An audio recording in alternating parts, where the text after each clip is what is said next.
बाक्सा जिल्लानि सदर मुसलपुराव थानाय कालचारेल कमप्लेक्सआव दिनै इएम राकेश ब्रह्मआ बिटिआरनि एनिमेल हासबेन्ड्रि आरो भेटेनारि बिफाननिफ्राय मुलाम्फागिरिफोरनो अमानि जोलै राननानै होदों।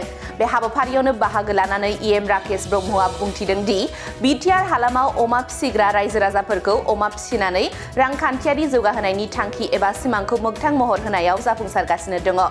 बेजों लोगोसेनो 2024-2025 बोसोराव मुसलपुराव खमैबो 2 लाख अमा जोलै राननाय हाबाफारि लानो थांगासिनो दं होननानै बिथाङा बुंथिदों। बेरेखा दोलोआ बिटिआर सरकारनि बे गेदेरथार जाफुंसारनाय बिथांखिखौ नुनानै गिदों आरो सोमोनांदों होननानै बुंथिबावदों इएम राकेश ब्रह्मआ। बे हाबाफारियावनो इएम राकेश ब्रह्मजों लोगोसे मुसलपुर बियाब टिसिएलसिसिनि मासिगिरि मनेश्वर बसुमतारी, जिल्ला भेटेनारि बिफाननि मावख'आरि भृगु भास्कर नाथजों लोगोसे इउपिपिएल दोलोनि गोबां दैदेनगिरिफोरखौ बाहागो लानायखौ नुनो मोनो। आरो मुलाम्फागिरिफोराबो गावसोरनि गोजोननायखौ फोरमायदों लोगोसेनो बिटिआर सरकार आरो इएम राकेश ब्रह्मनिसिम साबायखर बावहरदों।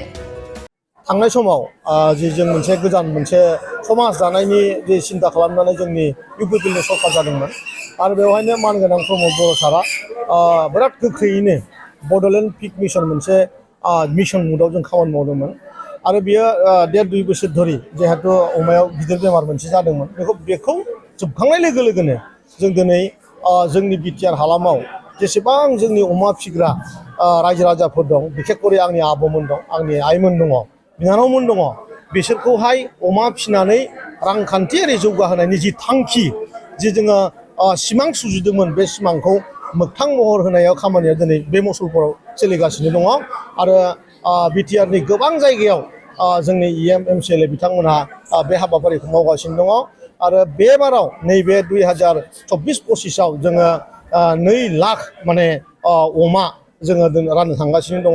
बे हाबाफारियानो मुसलपुराव जादों आरो बे बाथ्राया मालाय जायफ्रा बे सेक्टराव खामानि मावाखै, जायफ्रा बे बिजोंखौ नुवाखै आरो बिखेखकरि अपोजिसननि जायफोर दैदेनगिरिफोर दङ बा अपोजिसननि मानसिफोर दङ बिथांमोना एथ' गिदिर साक्सेस जानाय जि मोनसे स्किम बा जि मोनसे मिशन, बे मिशनखौ बिथांमोना आसलते नुनानै गिदों आरो सोमोखांदों जे बेफोरखौ जों गोदो समाव मानो साननो रोङामोन। जोंनि आबौमोननो अमा राननानै, दाउ राननानै, बोरमा राननानै मोनसे जे मोजां मोनसे रांखान्थियारि जौगानाय सुंथानाय जे हाबाफारि जायो बेखौ मानो सानखांनो रोङाखैमोन जों बेखौ साननानै बिथांमोना एलार्जिजों बेफोर शब्दफोरखौ बुङो आरो आंनि डिपार्टमेन्टआवथ' आंनि जेसेबां आंनि मोन्दांथि आङो मोनसे गोदान माने सिन्ताधाराजों आं खामानि मावबोदों। जेरै आं फिसारि डिपार्टमेन्टआवबो गोदोनि जि मोनसे कालचार जे माने रिपेयारिं खालामनानै एसअपिडिनि फैसाखौ बहनजोबनानै न' बिल्डिं लुनाय इएमफोरनि एमसिएलएफोरनि बेखौ आङो टटेलि ड्रप खालामदों आरो बेजोंहायनो आङो ना फानग्राफोरनो साइकेल रानदों, आइस बक्स होदों, ना फिसा होदों, मटर साइकेल रानदों।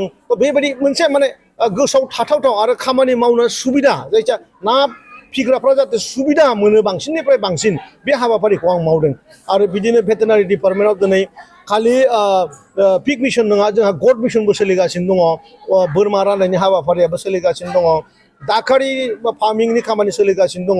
माने गोबां माने खुगाजों बुंख'नो हायि गोबां खामानि आंनि डिपार्टमेन्ट मोनथामाव सोलिगासिनो दं आरो जों अलरेडि जोङो पिग मिशननि दाराहाय प्रडाक्शननि मोनसे ग्रुप दं जोंहा, माने पिगलेट फार्मिं जों अलरेडि बानायना होदों। बिसोर गिदिर सेक्टराव खामानि मावगासिनो दङ। जेरै जोंनि बाक्सायाव 3 जि माने जोंहा पिग मिशननि पिगलेट प्रडाक्ट खालामग्रा जोंहा बेवहाय फार्मार्स दङ। बिथांमोना दिनै 1000 अमा जोंनो होदों आरो बे अमायानो बिथांमोननि आरो जों किसु जिखिनि नांगौ बेखौ जोङो लकेलि किसुमान पार्चेसबो जादों। खारन मानसिफोरनि जि अमा फिनायनि जि माने फार्मार्सफोर दङ बिथांमोननि सुबुङा बहुत माने इन्टारेस्टेड आरो उदालगुरियाव बिखेखकरि जोंनि समाजाव स्पेसियेलि बर' समाजाव मोनसे ट्रेन्ड मोनसे बांग्रिं जादों। बे बांग्रिंआव जोंनि पिग मिशनानो लाबोदों होननानै बुंथारबाबो जेबो भुल जाया।